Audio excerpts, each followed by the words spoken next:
On the streets of London, there are over 500,000 cameras, making it nearly impossible to commit a serious crime in this city without being noticed. However, in 2015, a few individuals managed to steal precious gems right from the heart of the British capital. They breached a vault that was thought to be impenetrable and executed possibly the largest robbery in Britain's history. It seems that big bank heists or vault break-ins were a thing of the past. This is the story of stolen gems worth hundreds of millions of pounds, of police who couldn't fathom how it happened, and of the thieves who pulled off the most audacious heist of the 21st century. London, the capital of Britain, has been one of the leaders in the world for the numbers of surveillance cameras. London confidently enters the top 10, with most of the places on the list being occupied by Chinese cities. Yet, despite all of this, something remarkable happens in the city. Reporting a heist at the Hatton Garden safe deposit company here in London. Londoners returned to work on April 7, 2015, after the Easter holidays. This day begins unusually for the employees of a vault in Hatton Garden, located in the heart of the British capital. The room, where several $100 million were stored, is turned upside down, cells overturned, furniture broken, dust and remnants of tools everywhere. This is the scene that greets the police officers from the Flying Squad, a branch of the British police dealing with major robberies. But for the British police force, it's entirely unclear who, when, and most importantly, how could such a thing be executed? One thing is certain. To breach the room with the cells, the thieves drilled a hole through a thick wall. But this doesn't explain anything. How did the thieves even get here? How did they infiltrate the building, bypassing security measures, including a complex alarm system? And most importantly, where are the precious gems now? And who stole them? The police are dealing with experienced criminals. This becomes apparent quite quickly. First of all, there are no fingerprints or DNA traces at the scene. Experts always try to find blood drops, hairs, or bits of skin. They can be used to identify the DNA of the criminals. Not only are there no fingerprints, but also no DNA traces. Experts always try to find blood drops, hairs, or bits of skin. They can be used to identify the DNA of the criminals.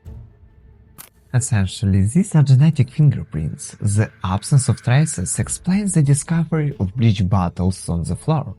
They were used to clean up the crime scene. Secondly, the thieves prudently took away the hard drives containing the recordings from the surveillance cameras inside the building. But as you remember, London is full of street cameras. The police start examining the video recordings from the adjacent streets.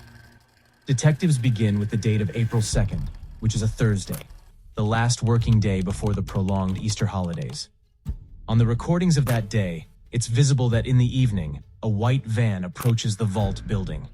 Shortly after, two individuals in reflective vests walk past the building, followed by a man in black who prudently covers his face with a suitcase.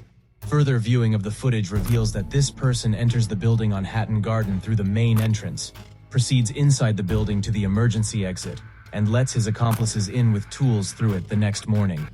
The same individuals then leave the building, get into the white van, and drive away. Of course, the police run the truck's license plates, but it's quickly discovered that it was purchased with fake documents. And this means one thing. The vehicle is already disposed of, as the theft was only discovered several days later by the British. Footage from surveillance cameras and other investigation details quickly make their way into the press. Along with this, theories about who could have orchestrated the operation start to emerge. There are three suspects. The first, a criminal group from Eastern Europe. The second, a former military personnel. And the third, skilled thieves. But when the police finally identify the suspects, their identities shock. The police find themselves in a difficult position. They have nothing, and the press keeps leaking their data all the time. Detectives continue to study the recordings and notice a strange detail. On the morning after the operation, when the thieves are getting into the white van, they have suspiciously few bags with them. Upon inspecting the crime scene on April 7th, the police discovered that not all of the cells were breached.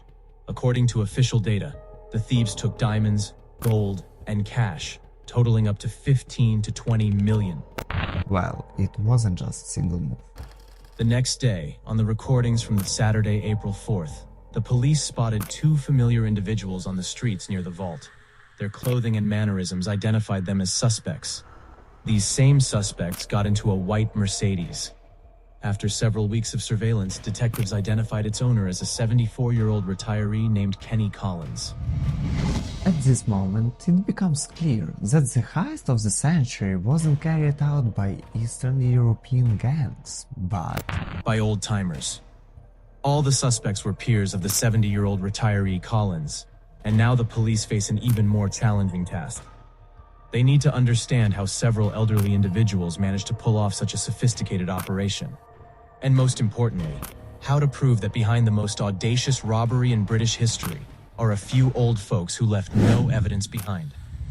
Ryder begins planning and realizes that fortifying one of Europe's most security vaults alone is impossible, but finding accomplices in such venture is the most reliable way.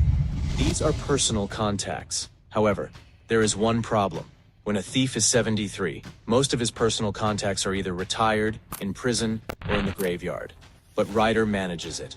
His accomplices become Terry Perkins, 66, and Kenny Collins, 71, both with rich criminal histories and extensive medical records, problems with hearing, vision, arthritis, and diabetes. They begin monitoring the vault. In robberies, as in any venture, preparation is key. Several years of observation of the building reveal a major flaw in its security. The amount of security during weekends and holidays drops sharply, practically to zero. Guards simply close the doors and leave. But to overcome all means of defense, the teams need two more professionals, technicians and muscle. Daniel Jones is responsible for muscle. He's just under 60, with a military background. Yet he spent most of his life ruling the prison. He was tasked with the heavy-duty work, equipment, tools, and moving cargo. The fifth member of the team was called Basil. He carried the important part of the operation on his shoulders: locks, keys, alarm systems, and security. After several years of preparation, the accomplices set a date. From Friday, April 3rd, the entire country would be off for a long Easter weekend, and that means only one thing. Inside the building at 8890 Hatton Garden, there won't be anyone. A day before the designated operation, a major fire breaks out in central London. A vast area is covered in smoke, thousands of people evacuated, and building's firemen, medics, and police are heavily engaged. As a result of this incident, many communications in the central part of the city are damaged. Was the fire part of the thief's plan? At that moment it's unknown, but we'll come back to this later. The main heist of the 21st century begins on the evening of April 2nd, 2015. By this time, all participants of the robbery arrive at the building at 8890 Hatton Garden. Some arrive in a white van, while others arrive independently. For instance, the mastermind of the operation, Brian Reeder, travels to commit the heist of the century on a regular bus, using his free senior citizen pass at 9:30 in the evening. That same Basil opens the main door of the building with a key and enters inside. Another door awaits him, this time with a digital code, and he approaches the black entrance, opening the door for the other accomplices. Each one of them wears gloves, hats, ensuring not to leave behind any hair or saliva, which could serve as DNA evidence at the crime scene.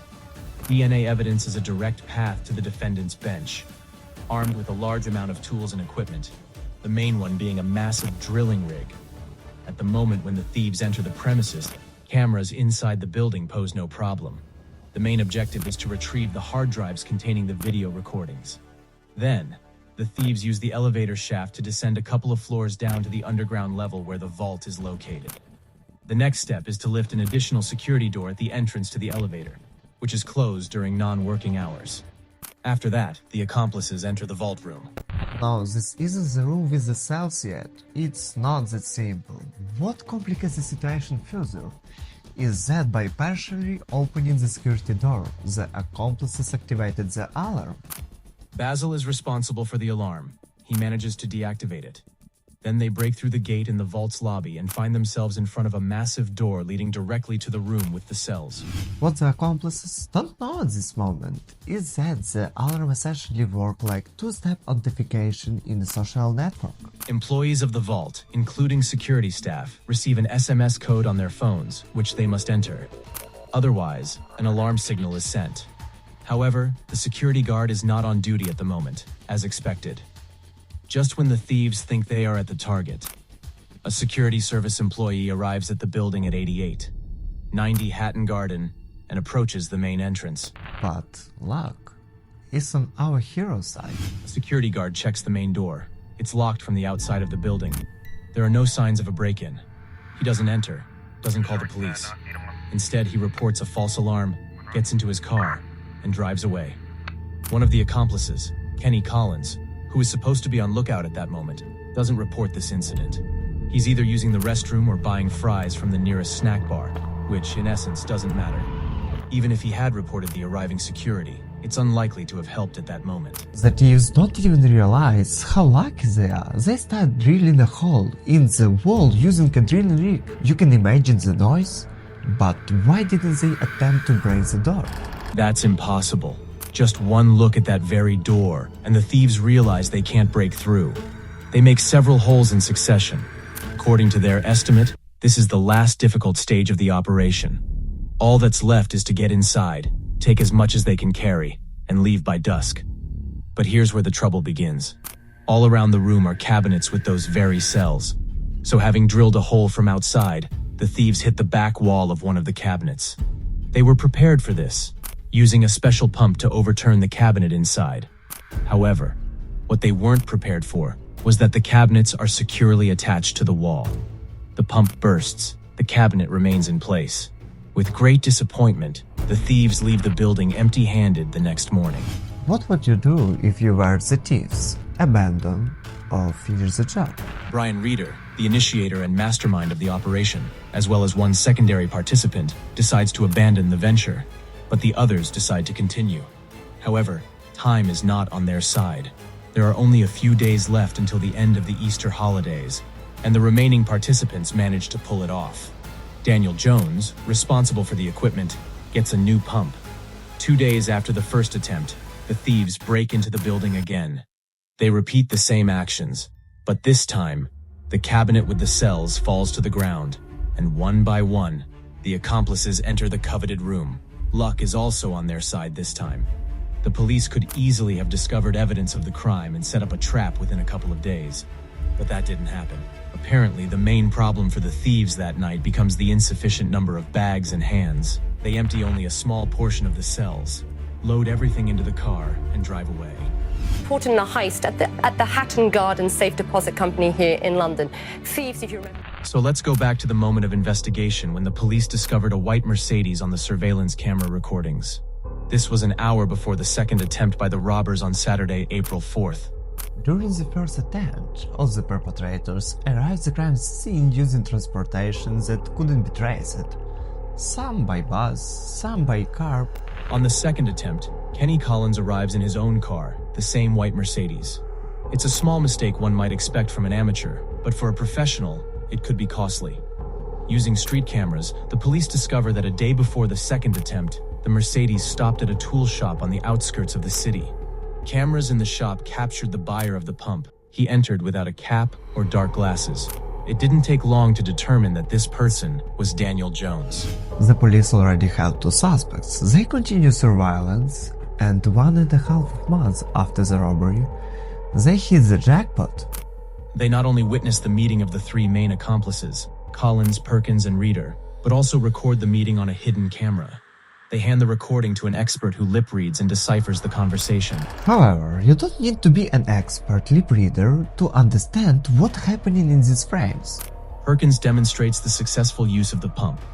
After that, catching the 4 main participants of the heist of the century and a couple of assistants responsible for storing the gold is easy.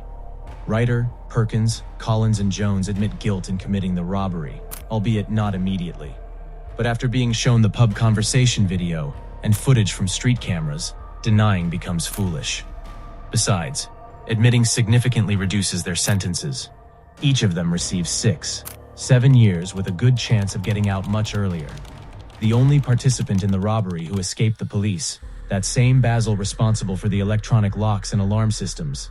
Detectives couldn't even establish his identity. Who is this person?